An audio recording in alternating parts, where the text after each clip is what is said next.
కాకతీయ విశ్వవిద్యాలయం తెలంగాణకే తలమానికం, విజ్ఞాన భాండాగారం. ఎందరో మేధావులు, శాస్త్రవేత్తలు, సామాజికవేత్తలను అందించిన చరిత్ర కేయూది. ప్రజా ఉద్యమాలకు కేరఫ్ అడ్రస్. అలాంటి ప్రతిష్టాత్మక యూనివర్సిటీ ప్రతిష్ట రోజు రోజుకు మసకబారుతోంది. వైస్ ఛాన్సలర్ తాటికొండ రమేష్ తీరు వివాదాస్పదంగా మారింది. కేయూలో విజిలెన్స్ విచారణ ప్రకంపనలు సృష్టిస్తోంది. క్యాంపస్లో ఏ ఇద్దరు కలిసినా ఒకటే చర్చ. యాక్షన్ తీసుకుంటారా, తూతూ మంత్రంగా విచారణ చేస్తారా అంటూ మాట్లాడుకుంటున్నారు. 2021 జూన్లో కాకతీయ విశ్వవిద్యాలయం వీసీగా తాటికొండ రమేష్ బాధ్యతలు చేపట్టారు. అప్పటి నుంచి ఆయన చుట్టూ వివాదాలు వెంటాడుతున్నాయి. తాటికొండ రమేష్ నియామకమే పెను దుమారం రేపింది.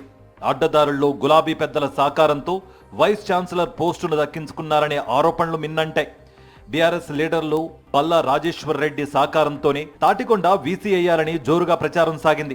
తాజాగా కేయూ భూములు అన్యాక్రాంతం, పీహెచ్డీ ప్రవేశాల్లో అవకతవకలు, అధ్యాపకుల నియామకం, బదిలీలపై తెలంగాణ ప్రభుత్వానికి ఫిర్యాదులు వెల్లువెత్తాయి. దీంతో విద్యాశాఖ ముఖ్య కార్యదర్శి బుర్రా వెంకటేశం కీలక నిర్ణయం తీసుకున్నారు.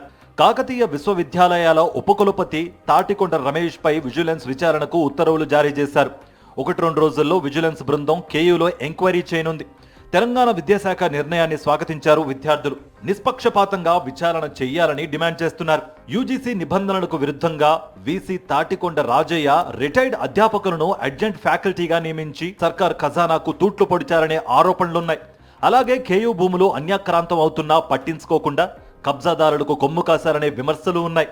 అంతేకాకుండా పాలక మండలి లేకుండానే ప్రమోషన్లకు పాల్పడ్డారని, పీహెచ్డీ ప్రవేశాల్లోనూ చేతివాటం ప్రదర్శించారని టాక్. వీటన్నింటిపై సమగ్ర విచారణ చేపడితేనే వాస్తవాలు వెలుగులోకొస్తాయి. కేయూ వీసీ రమేష్ అవినీతి, అక్రమాలపై కేసీఆర్ ప్రభుత్వం ఏనాడు పట్టించుకోలేదు. మే 21న తాటికొండ రమేష్ పదవీకాలం ముగియనుంది.